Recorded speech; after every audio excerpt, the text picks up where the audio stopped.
کوئی بھی کام کرتے ہوئے یہ دیکھیں کہ نبی صلی اللہ علیہ وسلم نے اس کام کو کیسے کیا۔ پھر نمازی کی بات کروں گی کہ آپ نے فرمایا صلو کما رأیتمونی اصلی، نماز اس طرح پڑھو کہ جیسے میں نماز پڑھتا ہوں۔ اگر ہماری نماز آپ کے طریقے پر نہیں تو وہ قبول ہی نہیں۔ اسی طرح حج، عمرہ، ان تمام عبادات میں بھی ہمیں آپ کے طریقے کو فالو کرنا ہوگا، کیونکہ آپ نے خود فرمایا خذوا عنی مناسککم، مجھ سے اپنے مناسک حج لے لو، سیکھ لو۔ اللہ کی کتاب قرآن مجید آپ کے قلب مبارک پر نازل ہوئی اور آپ کے ذریعے ہم تک پہنچی، اور پھر صرف آپ نے اس کے الفاظ ہم تک نہیں پہنچایا بلکہ اس کی تفسیر بھی آپ نے خود فرمائی۔ اللہ سبحانہ وتعالیٰ نے آپ ہی کی ذمہ کیا وَأَنزَلْنَا إِلَيْكَ الذِّكْرَ لِتُبَيِّنَ لِلنَّاسِ مَا نُزِّلَ إِلَيْهِمْ، ہم نے آپ کی طرف یہ ذکر نازل کیا تاکہ آپ لوگوں کو بیان کرے، ایکسپلین کرے کہ ان کی طرف کیا اتارا گیا ہے۔ گویا آپ صرف مبلغ قرآن ہی نہیں بلکہ چلتا پھرتا قرآن ہے۔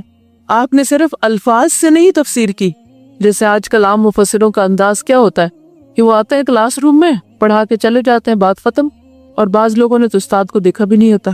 لیکن نبی صلی اللہ علیہ وسلم نے اس قسم کی تفسیر نہیں کی تھی، آپ نے لوگوں کو تعلیم بھی دی وَيُعَلِّمُهُمُ الْكِتَابَ وَالْحِكْمَةَ، اور اس کے ساتھ ساتھ آپ لوگوں کے بیچ میں رہے اور ایک عملی نمونہ ان کو بن کے دکھایا۔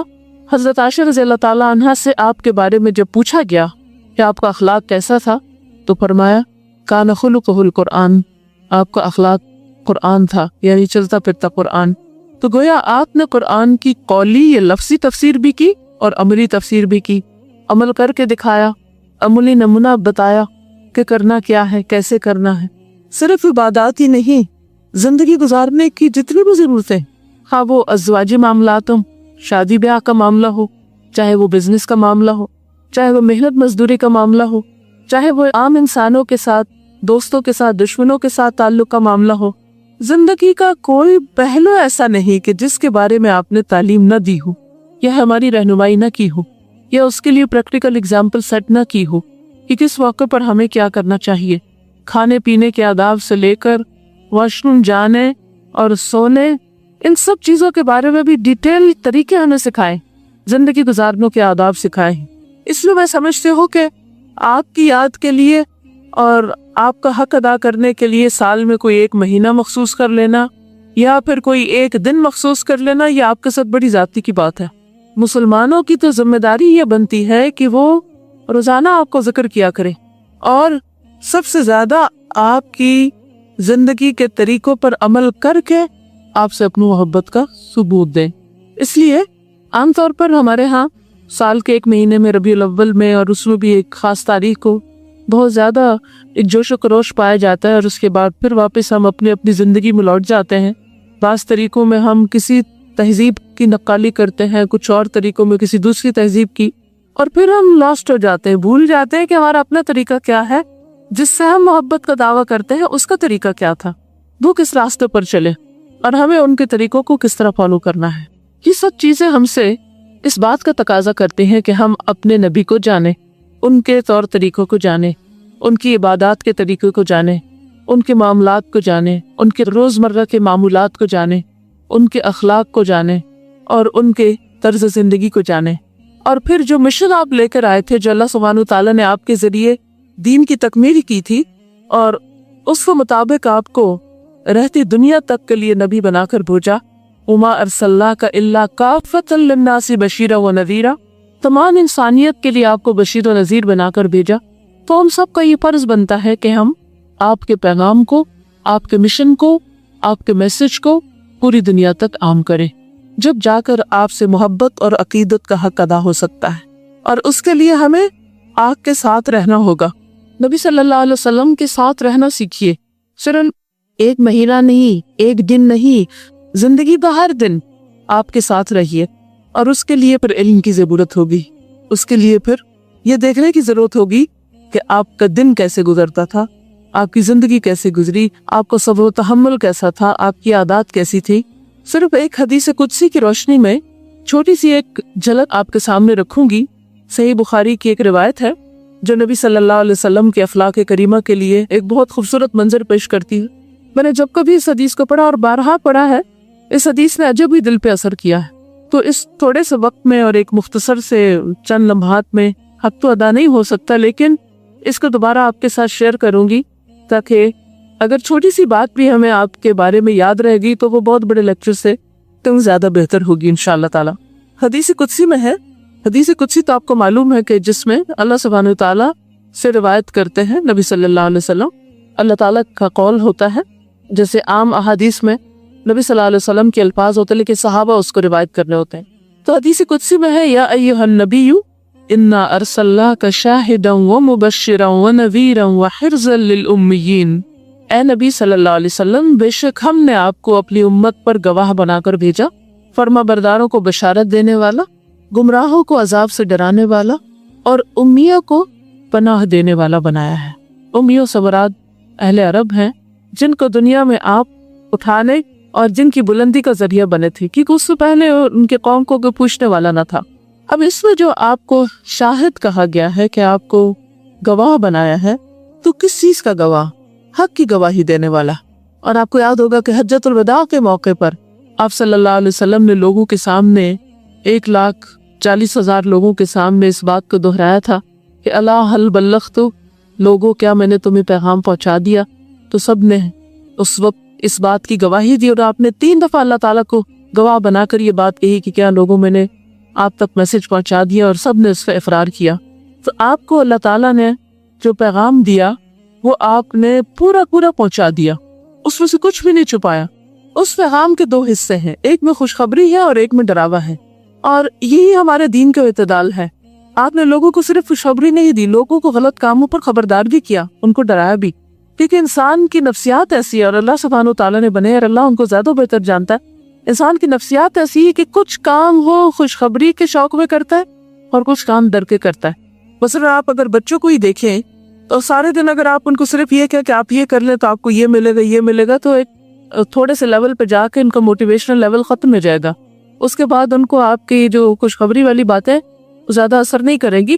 یہاں سے شروع ہو جاتا ہے کہ پھر آپ ان کے ساتھ دوسرا رخ اختیار کریں کہ اگر آپ نے یہ نہ کیا تو آپ کی کیا سزا ہے۔ یہ انسانی نفسیات ہے۔ تو کچھ چیزیں وہ ڈر کے مارے کرتے ہیں اور کچھ خوشی یعنی کچھ خوشخبری کے طور پر ان کو چیز ملے۔ تو اللہ سبحانہ و تعالیٰ نے آپ کو جو پیغام دے کے بھیجا وہ بہت ہی پرفیکٹ پیغام تھا، اور انسانوں کی نفسیات کے عین مطابق اور انسانوں کی ضرورت کے عین مطابق، جس سے لوگوں کی بہترین تربیت ہوئی۔ اور امیین کو یعنی ایسی قوم کو کچھ بالکل ان پڑھ تھی، یعنی حیرت کی بات ہے، بکریاں چرانے والے، اونٹ چرانے والے، ان سے کوسوں دور ایسے لوگوں کو آپ نے اتنی زبردست تربیت دی، ایسی زبردست تعلیم دی، اور وہ کوئی بچپن سے اسکول نہیں آپ نے وہاں کھولا تھا کہ جہاں سے تربیت شروع ہوئی تھی۔ صحابہ کرام کچھ جوان تھے، کچھ میچور تھے، کچھ بڑی عمر کے تھے، ہر ایج کے لوگ تھے، عورتوں بھی تھی، بچے بھی تھے، سبھی شریک تھے اس میں۔ لیکن آپ نے اپنے اخلاق اور اپنے عمل کے ذریعے اور اپنی تعلیم کے ذریعے، تربیت کے ذریعے ان کے اندر وہ جذبہ بھر دیا تھا کہ آپ کے بعد وہ آپ کے پیغام کو لے کے دنیا بھر میں پھیل گئے۔ اور آج آپ دنیا کی کسی کونے میں بھی جائیں وہاں آپ کو ان کے آثار ملیں گے۔ یہ کس طرح مختلف صحابہ اور تابعین جو تھے، جن میں بعض اوقات عورتیں بھی شامل تھیں، آپ کے میسج کو دنیا بھر میں لے جانے کے لیے انہوں نے کیسی قربانیاں دی، کتنی محنت کی، جس کے ذریعے پیغام آگے تک پہنچا۔ اب دیکھیے کہ بہت سی جگہوں پر تو جنگ کے ذریعے بھی مسلمان پہنچے، اور بہت سی جگہ ایسی تھی کہ جہاں صرف تجارت کے ذریعے اسلام پھیلا، لیکن ہر ایک نے اپنے ذمے لازم کر رکھا تھا کہ وہ اللہ کا پیغام آگے ضرور پہنچائے گا۔ اگر آج وہ مسلمان وہ کہیں بھی جائے دنیا میں، وہ اپنی جاب کرنے کے لیے جائے، وہ اپنا بزنس کرنے کے لیے جائے، وہ کسی سفر پہ جائے، کسی سفارتی تعلقات کے لیے، کسی بھی مقصد کے لیے جائے، دنیا کے کسی بھی حصے میں جائے، اگر وہ بحیثیت مسلمان اپنی ذمہ داری سمجھتے ہوئے اس میسج کو بھی ساتھ لے جائیں کہ ہمیں لوگوں تک اللہ کی بات پہنچانی ہے، لوگوں تک اللہ کا پیغام پہنچانا ہے، تب دیکھیے کہ تبھی ہم یہ حق رکھتے ہیں کہ فخر کریں کہ ہم آپ کی امت میں سے۔ اللہ نے دنیا بندوں کے لیے مسخر کی۔ مومن جو ہے وہ کسی مشرق و مغرب، وہ زمین کے کسی خاص حصے کا باسی نہیں ہوتا، وہ جہاں بھی جاتا وہ زمین اس کا گھر ہوتی، وہ اس کے لیے وفادار ہوتا ہے۔ صحابہ کرام میں سے بہت سی صحابہ کی قبریں آپ دیکھیں گے، کوئی دمشق میں دفن ہے، کوئی ترکی میں دفن ہے، کوئی کہیں پر دفن ہے۔ اگر آپ ایجپٹ کی طرف جائیں یا پھر افریقہ کی طرف جائیں، پھر انڈیا کی طرف آئیں، وہ لوگ آپ کے بعد نکلے ہیں اور پھر واپس بھی نہیں لوٹے۔ انہوں نے اس زمین کو بھی اللہ کی زمین سمجھ کر اپنا گھر سمجھا، لیکن ان کا مقصد کیا تھا؟ مقصد یہ تھا کہ ہم انسانیت کو راہ نجات دکھائیں، اور آج کے دور میں بھی انسانیت اسی چیز کی بتلاشی ہے، لیکن یہ اس وقت ہو سکتا ہے جب ہمیں پورا کانفیڈنس ہو کہ جو کچھ آپ لائے ہیں وہی کامل ہے، وہی مکمل ہے، وہی ضرورت ہے، اور وہ آج بھی اسی طرح فائدہ مند ہے جس طرح امیین کے لیے، ان پڑھ لوگوں کے لیے تھا۔ پھر اللہ سبحانہ وتعالیٰ فرماتے انت عبدی و رسولی، تو میرا بندہ ہے اور میرا رسول۔ نبی صلی اللہ علیہ وسلم جو ہیں ان کو اللہ سبحانہ وتعالیٰ نے قرآن مجید میں مختلف مقامات پر اپنا بندہ کہا ہے، یعنی خالق اور مالک صرف اللہ ہے، ایک اللہ رب العزت، اور نبی صلی اللہ علیہ وسلم جن کا مقام اور درجہ ساری مخلوق میں افضل ہے، لیکن وہ بھی اللہ کے بندے ہیں، اور جہاں اللہ سبحانہ وتعالیٰ نے آپ کو انتہائی بلندی عطا کی وہاں بھی ان کو اپنا عبد کہہ کے پکارا۔ مثلاً آپ دیکھیے کہ جب معراج کے موقع پر آپ صلی اللہ علیہ وسلم تشریف لے جاتے ہیں تو اس وقت اللہ تعالیٰ فرماتے سبحان الذی اسری بعبدہ لیلا من المسجد الحرام الی المسجد الاقصی، کہ پاک ہے وہ اللہ، وہ ذات جس نے اپنے بندے کو راتوں رات سیر کرائی مسجد حرام سے مسجد اقصی تک، بعبدہ، عبد، حالانکہ اس کے بعد آپ کو آسمانوں تک لے جایا گیا، ساتویں آسمان تک پہنچایا گیا، وہاں تک گئے جہاں جبریل بھی نہیں گئے، لیکن کس حیثیت میں گئے؟ عبد۔ تو گویا عبودیت اور عبدیت اور عبد ہونا انسان کے لیے اعلیٰ ترین مقام ہے، جس کو اللہ سبحانہ وتعالیٰ نے اپنے حبیب محمد صلی اللہ علیہ وسلم کے لیے پسند کیا۔ اسی لیے جب ہم کلمہ شہادت پڑھتے ہیں تو کیا کہتے ہیں؟ اشہد ان لا الہ الا اللہ و اشہد ان محمدن عبدہ و رسولہ، کہ میں گواہی دیتا ہوں کہ اللہ کے سوا کوئی معبود نہیں، اور یہ کہ محمد صلی اللہ علیہ وسلم اللہ کی عبد ہیں اور اس کے رسول ہیں۔ تو عبد ہونا جو ہے یہ سعادت ہے بندے کی، انت عبدی و رسولی۔ اسی طرح اور جگہوں پر بھی قرآن مجید میں ذکر آتا ہے جہاں آپ کے اعلیٰ ترین کاموں کا وہیں آپ کے عبد ہونے کا ذکر ہے۔ فرمایا سمیتک المتوکل، میں نے آپ کا نام متوکل رکھ دیا، یعنی آپ کے نام ہیں، آپ کے بہت سے نام ہیں جن میں سے ایک نام المتوکل ہے، توکل کرنے والا۔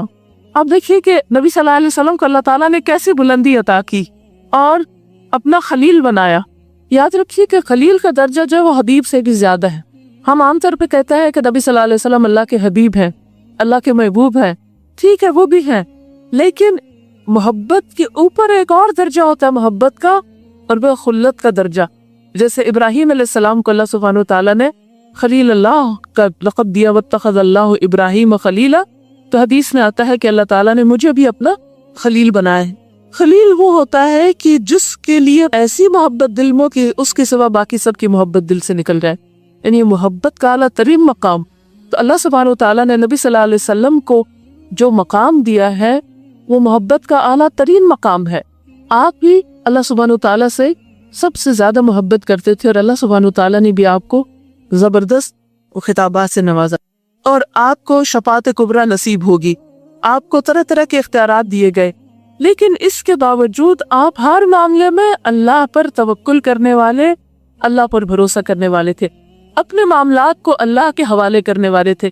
اس سے کیا بات پتہ چلتی ہے کہ ہمارے اندر بھی کون سی صفت ہونی چاہیے؟ توکل کرنے کی۔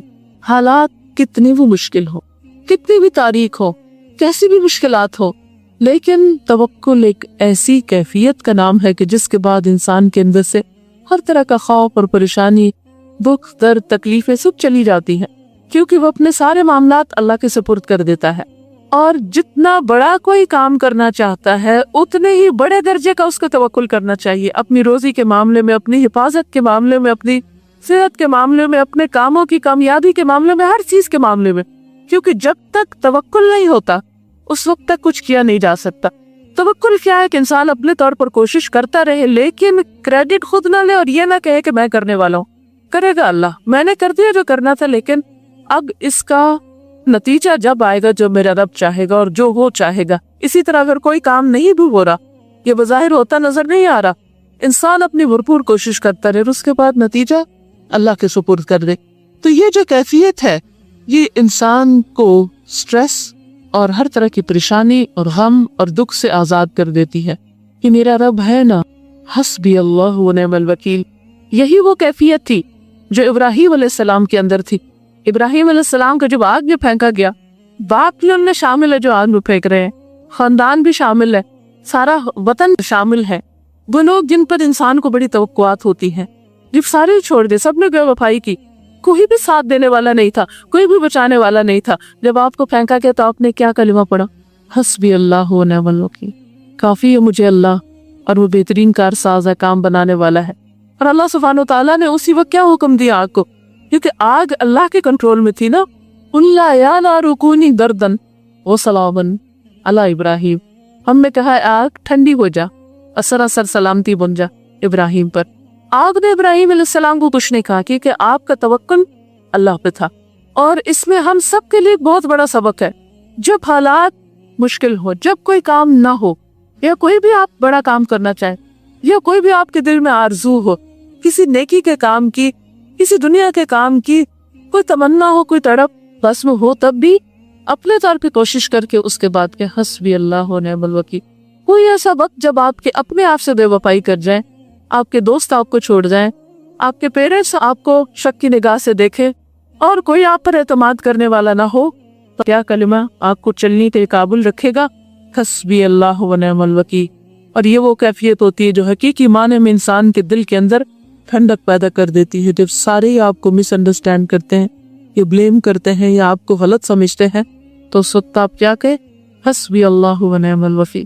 نبی صلی اللہ علیہ وسلم پر بھی بڑے بڑے مشکل وقت آئے، جب آپ کے سارے قبیلے نے آپ کو چھوڑ دیا، جب آپ کے چچا کا انتقال ہوا تو کوئی آپ کو پناہ دینے والا نہ رہا مکہ کے اندر، لیکن کس طرح اللہ سبحانہ وتعالی نے سنبھالا، اور کس طرح جب اپنے اور پرائے سارے ہی غیر ہو گئے ایک طرح سے، تو اس وقت اللہ سبحانہ وتعالی نے کس طرح آپ کے مشن کو تقویت دی، اور ہجرت کا حکم آیا، اور مدینہ میں جا کر اسلامی ریاست کی بنیاد جو تھی وہ مضبوط ہوئی۔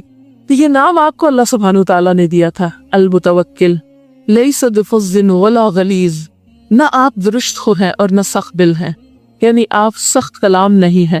ایک دائی کی سب سے بڑی خصوصیت یہ ہوتی ہے کہ اس کے اوپر کچھ بھی گزرے لیکن وہ سخت کلام نہیں ہوتا، یعنی چیخ چلا کر نہیں بولتا، یا ایسے الفاظ استعمال نہیں کرتا جو دوسرے کے لیے تکلیف کا باعث ہو۔ ولا غلیظاً، اور سنگ دل نہیں تھے، نرم دل تھے۔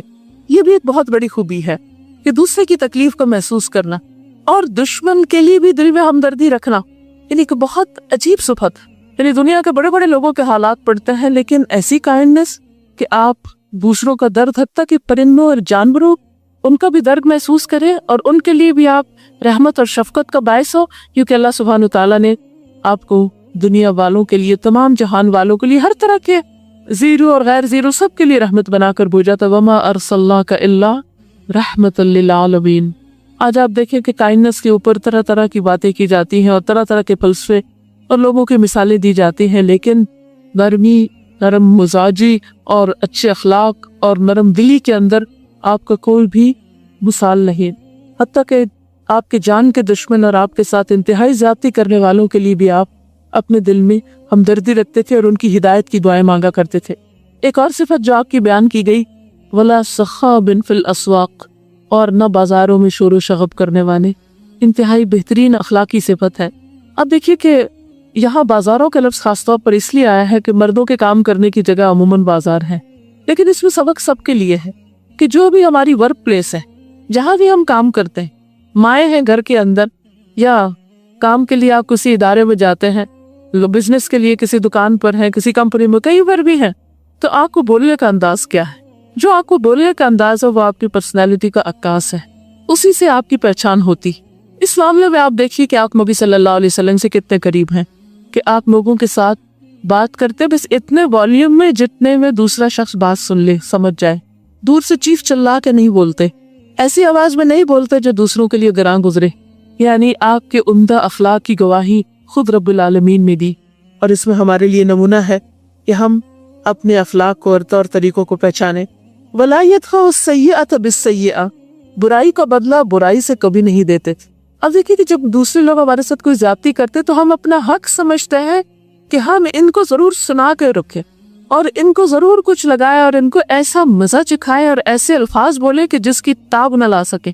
یعنی الفاظ پھر کیا بن جاتے ہیں؟ پتھر بن جاتے ہیں جس سے ہم دوسروں کا سر پھوڑنا چاہتے ہیں۔ لیکن نبی صلی اللہ علیہ وسلم برائی کو برائی سے نہیں، اچھائی سے بدلتے تھے، اور یہی وجہ ہے کہ جب بعض اوقات کسی نے کوئی سخت لفظ استعمال کیا تو آپ نے اس کو